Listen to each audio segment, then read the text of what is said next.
Viewers, educative solution চ্যানেলের পক্ষ থেকে আপনাদেরকে স্বাগত। আজকের এই টিউটোরিয়ালে আলোচনা করব একটি নতুন টপিক, এসএসসি ইংলিশ সেকেন্ড পেপারের ডিগ্রি। এটি ট্রান্সফরমেশনস অফ সেন্টেন্সের একটি অংশ।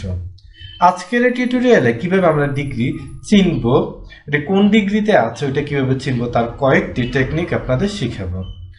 আমরা জানি ডিগ্রি কত প্রকার, তিন প্রকার: positive degree, comparative degree, superlative degree.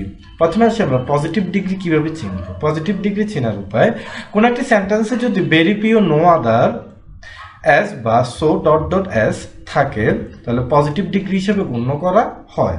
এরপরে কি কম্পারেটিভ ডিগ্রি চেনার উপায়: ডিগ্রি এর পরে দেন এনি আদার বা দেন মোস্ট আদার বা দেন অল আদার বা দেন থাকিলে কম্পারেটিভ ডিগ্রি হিসাবে গণ্য করা হয়। এরপরে আসি সুপারলেটিভ ডিগ্রি চেনার উপায়: ডিগ্রি এর আগে দা বা ওয়ান অফ দা থাকিলে সুপারলেটিভ ডিগ্রি হিসেবে গণ্য করা হয়।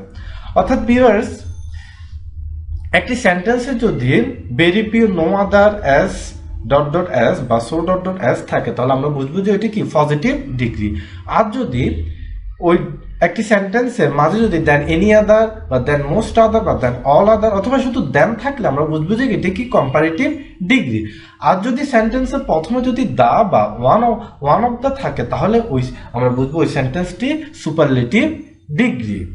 ভিউয়ার্স, আশা করি আপনারা এই বিষয়টা ভালোভাবে বুঝতে পেরেছেন। আজ এ পর্যন্তই। সবাই ভালো থাকবেন। আল্লাহ হাফেজ।